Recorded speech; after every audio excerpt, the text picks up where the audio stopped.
Heya makers, welcome back to my channel and thank you so much for joining me today.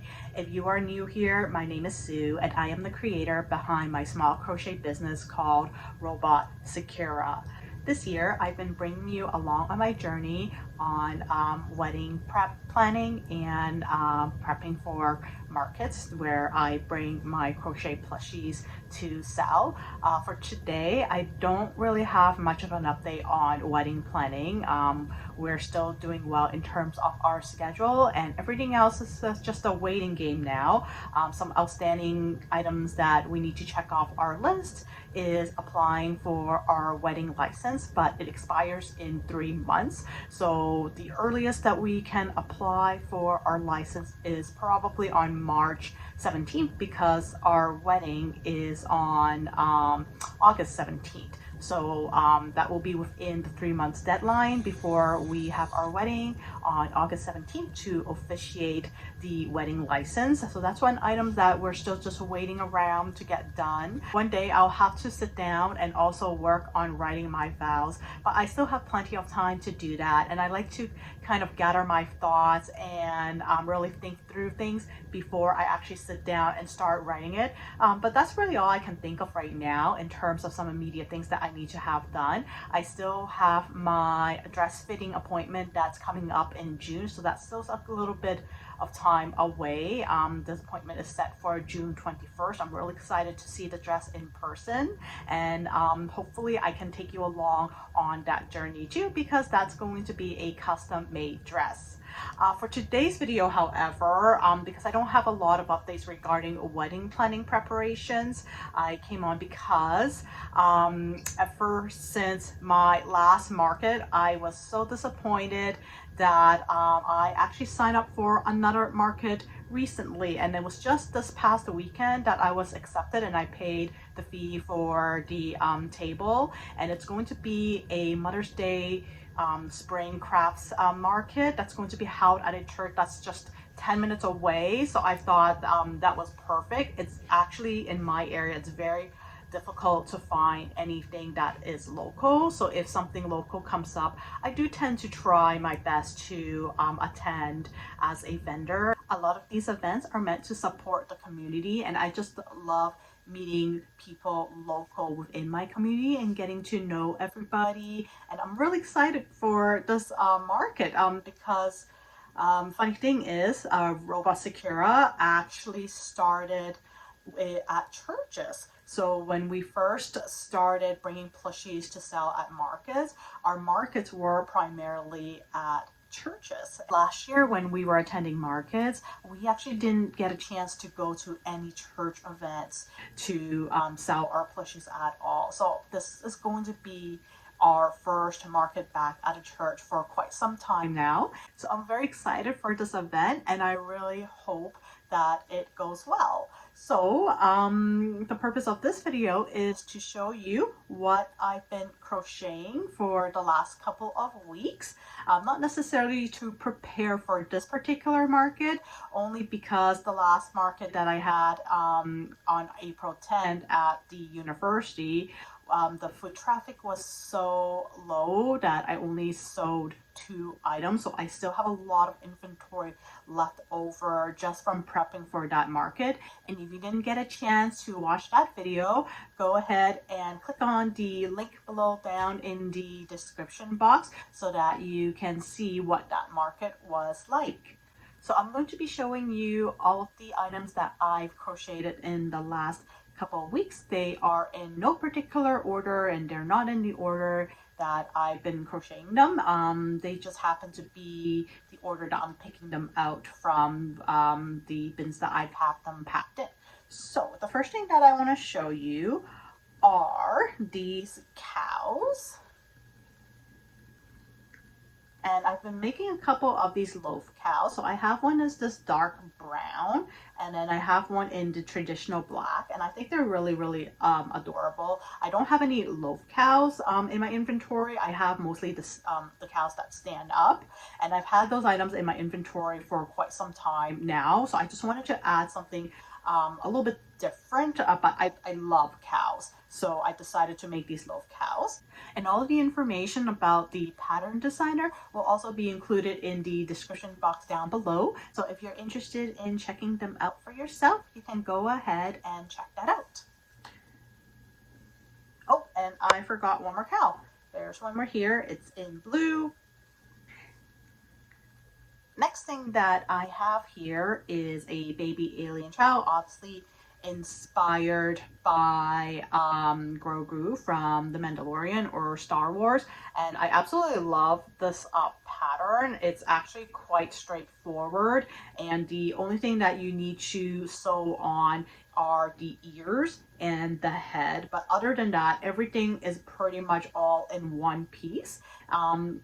Yeah, and I just really enjoy making these. I wish I had time to make more, but I do have one because the weekend that I'm doing my spring market, which is coming this Saturday, also happens to be the weekend of May the 4th, which is on Sunday. So I decided to include some items related to Star Wars in recognition of May the 4th, even though my market isn't on May the 4th, but that's okay. I'm sure somebody will like this. This is not the first time that I've made this pattern. I did make this last year too, and I sold out. So this is a remake. And the next thing I have here are these little, I'm not sure what they are actually. I'm not sure if these are chicks or if these are ducks, but again, so I made 4 of these because every time I make them, they always sell out. So these are all remakes, so I'm glad to include them again in my inventory for this week. So that's that. So the next thing I have here are these little mini axolotls in pink, and I have them just in this pink color because this color combination is the most popular color combinations for these little mini axolotls. And this is a pattern that I actually designed myself. I designed it about 2 years ago, and I haven't had a chance to actually write it up properly. So someday I will get to that, hopefully, and maybe I'll have like a pattern test call or something like that, but they're actually quite straightforward to make, and they're really, really quick, and people just love these. I sell out of these quite a bit. And the next thing that I have here are these little mini bee keychains. So I made 4 of these, and I used to have these in my inventory too, but again, I sold out last year, so these are remakes. But what I've done this year is that I actually added little like little charms to them, if you can see. Oops. So I've added these little charms on these bee keychains just to make them stand out a little bit more, and I just think the charms are really adorable. So I've got 4 of them here. And the next thing that I have here are these pickles. Again, a classic at markets for crochet vendors. I love pickles and I love making pickles, and I don't tend to have a lot of these in my inventory, so I decided to add more because typically 1 or 2 will sell at my markets. Actually, I have here is just this one random keychain. It is a Sakura flower or a cherry blossom flower, and I actually totally forgot that I even made this, but the reason why I was making these is because at our wedding, it's going to be like a cherry blossom themed wedding. Like our cake will have cherry blossoms. My fiance's boutonniere will be a cherry blossom boutonniere, and so I was just making these, I guess, just to see if I can crochet Sakura blossoms and maybe add them to our decor at the wedding. But I think because it's April already, so today is officially April 30th, it's cutting it a bit close to be crocheting more things for the wedding. So I just turned it into a keychain, and then I also added a little cherry blossom charm here onto the keychain. So I think this is really adorable, and I should probably make a little bit more of these if I have some time. The next thing that I have here is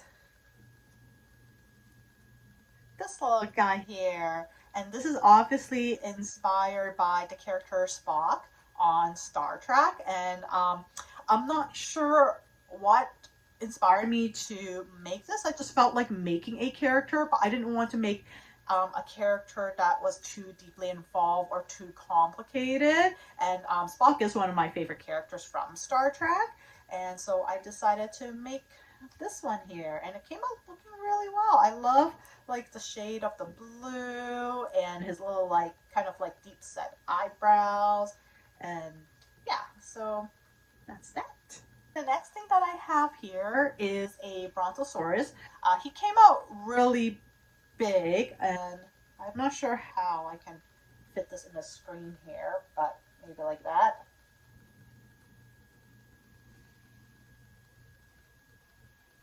And the reason why he came out so big is because this yarn is the, I forgot the name of the yarn. It's the Premier, one of the Premier yarn, but it's thicker. It's not the Parfait Chunky one.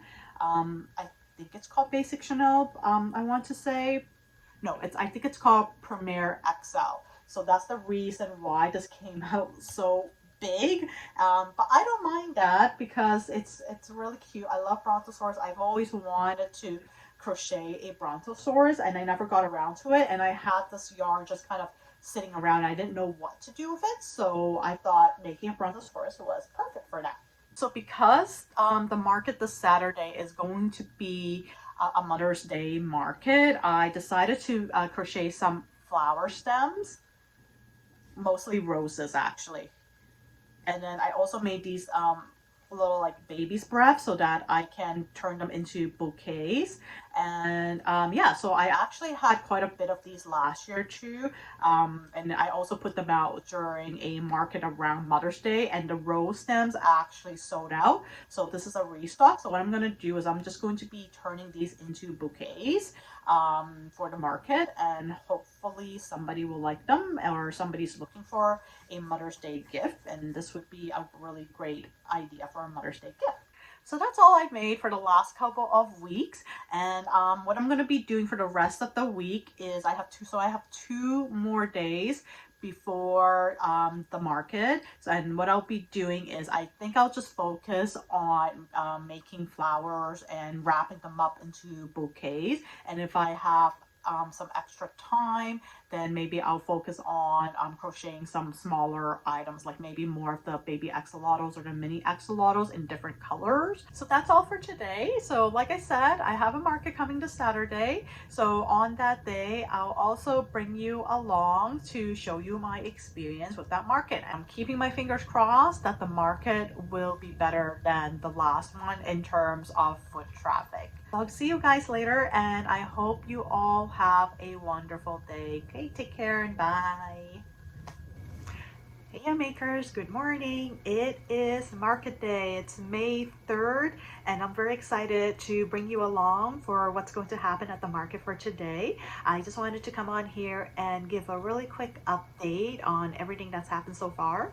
So last night, which was Friday, we were able to go to the church and set up early, which was absolutely fantastic. I love it when they allow us to go into the venue and set up early. So we brought all of our tables, we brought all of our grids that we needed to build the setup on the table, and the only thing that we didn't bring with us was our plushies, because this is our first time at this venue, so I don't know what it will be like. So I'm just going to head out now, pack the car with our plushies, and then drive down there to the venue and start putting that out.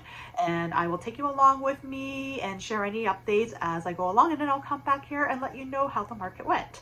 I'll see you later.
Hey guys, it's just been after 1 and the market started at 11 a.m. this morning, and it's been not that busy, and we sold one item so far. Heya makers, I'm back because it's the next day following my market on May 3rd. As you can see from the title of my video, it was another disappointing market. I'll go over my thoughts on the market in a moment and share a breakdown of items that I'd sold. But guys, I must be running a record this year for most number of market flops. I don't know what's going on. As you can see, if you haven't had a chance to check out my last video, please go to the description box down below. I will share a link of that. In that video, I shared my most recent experience with another market that I attended in April, which I also had very disappointing market results. And yet again, I was hoping that the one for May 3rd, which is a craft show at a local church, would be a little bit better in terms of sales. But yet again, it was not something that lived up to my expectation. First thing that I do want to share here is that RobotSakura did start out attending markets at local churches, and this was a market that was held at a local church. But the first thing that I do want to say about it is that it is organized by a group of local artists and crafts in my area, and they are an absolutely lovely group. I have absolutely nothing negative really to say about them. One of the positive things that came out of this is that I was actually able to meet a group of artists and crafters nearby in my area, and I really enjoyed that. They were amazing. We had some amazing conversations at the market, and yeah, I'll go into a little bit more details about that, but I just do want to share that by applying for this market, I did meet a lovely group of crafters and artists, and if there's anything to take away from this market, that would definitely be a positive that came out of this, and I really do hope that I will get a chance to meet them at other markets that will be attending as vendors in the future. So first things first, again, this is a market that was held on May 3rd at a church, and the booth fee was $45, which isn't too bad. And our table was actually in a very ideal area. So the way the church was organized is that there are a series of small steps that leads up to the main area. And just as you walked up the last flight of steps, like bam, our table was right there. And then you have to walk past and go into another room where all of the other crafters were set up in. So basically my table would be like the very first table or one of the very first table that you would see, other than the other vendors that were on my left side and my right side. But that was really it. As soon as you came in, you could see all of our tables at one glance, and mine was centered right in front of the entranceway as you walked up the stairs. So in terms of location of our table, it was fantastic. It was a great area to be in. And in terms of the organizer, they were amazing. They walked around, checked in on us, asked if we had any questions, needed help with anything. And they also had a table set up with free coffee and free tea for refreshments for us. So that was really amazing, and they were lovely people. In terms of the foot traffic, this is where things kind of fell flat. Foot traffic was very low, and it was a very slow day. Many of the crafters and the vendors that were at this event were actually returning vendors, and they actually all came up to me and said things like, yeah, I don't know what's going on today. It's really slow, and usually it's not like this, because based on their previous experiences, it usually does pick up, and there's a good decent amount of foot traffic. So they also expressed to me that this was actually very, very unusual, and they actually advised me to not use that day to judge the rest of the markets that they were going to plan and organize for the rest of the year. And yeah, and I think that's great advice. And the positive thing again about this is the group of vendors that I met at this market. They were all returning vendors. I was actually one of the newer ones in the group for that day, if not the only new member joining the group. And they all advised that in the past they've held these markets before, they've held markets at that location before, and it went really well for everybody. And the organizer stopped by my table too frequently, and also said the same thing, and they were also very surprised how low the foot traffic was for that day. So many factors can go into that, right? The weather, obviously the economy. Many people are saving more money nowadays because of the economy. Job prospects are not looking well, so there may be just fewer people coming out to events nowadays. That's okay, because I think it's still important that we attend these events as vendors, as small business owners, to first of all introduce our work to the world and share our joy in crafting, in creating, and basically just sharing our joy in every piece that we make, whether it's crochet plushies, whether it's artwork, resin work, every piece that we make by hand. We put in a lot of time, a lot of love, a lot of attention to those details, and to have someone, even just one customer pick up a piece and buy that and appreciate that, that is a bonus when we come to these events. It is for me, at least, and that's what I enjoy and what I get out of it. Okay, so let's go over the items that I sewed, and if I do have a picture of the item, I will put it up on the screen for you to see. I don't have pictures of all of them, unfortunately, but if I do have them, I will share them here. So I have my list in front of me, and all of my transactions were done through Square.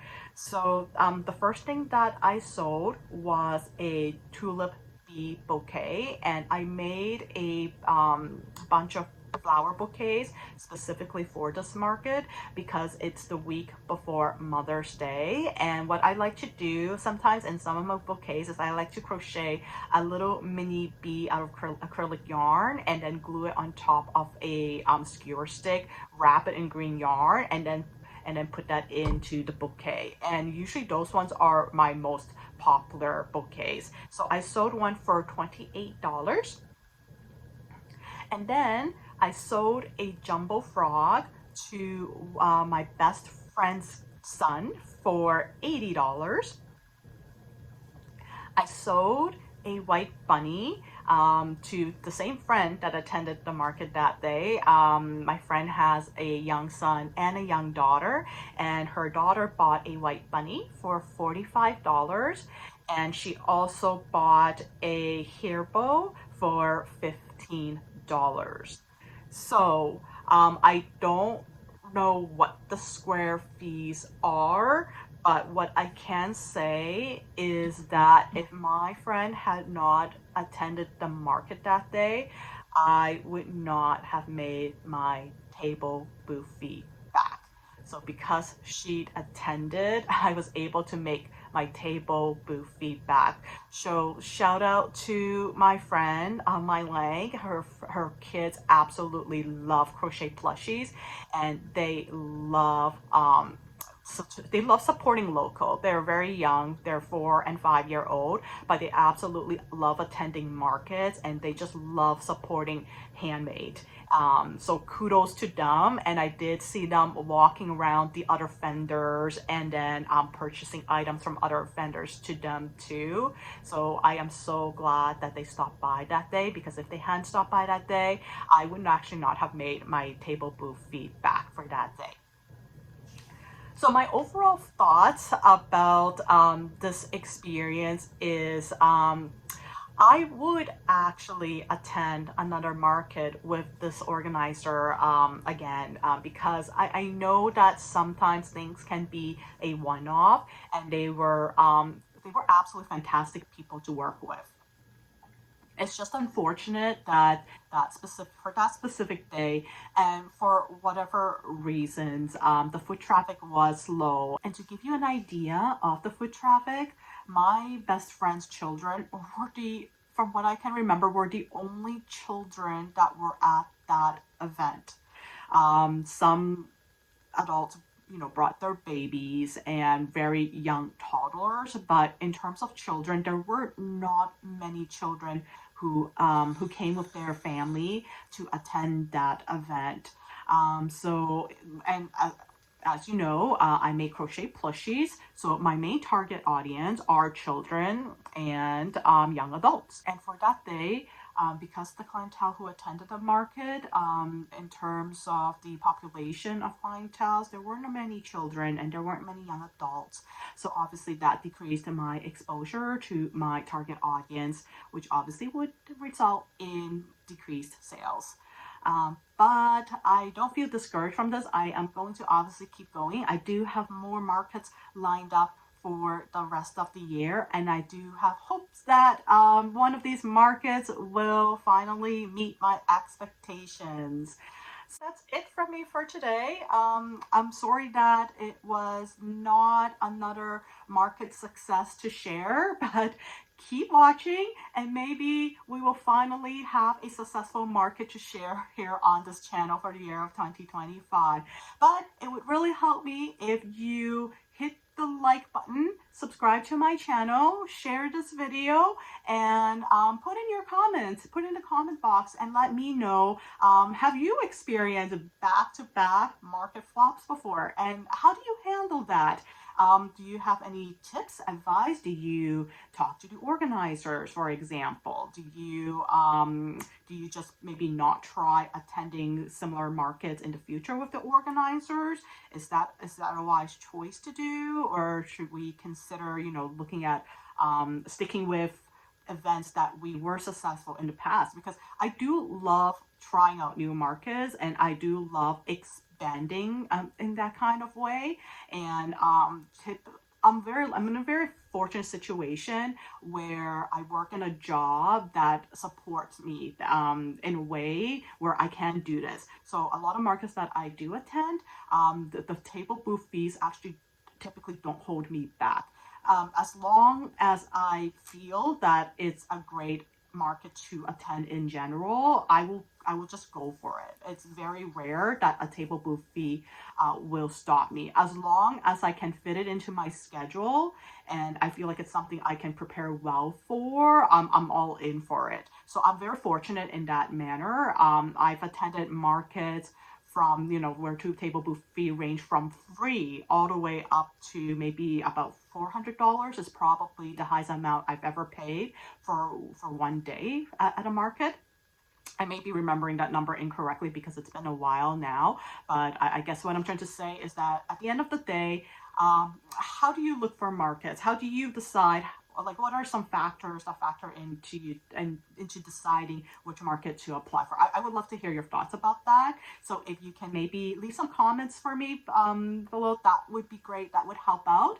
And like I said, that's all I have for today. So I'll see you in the next video. Take care and bye.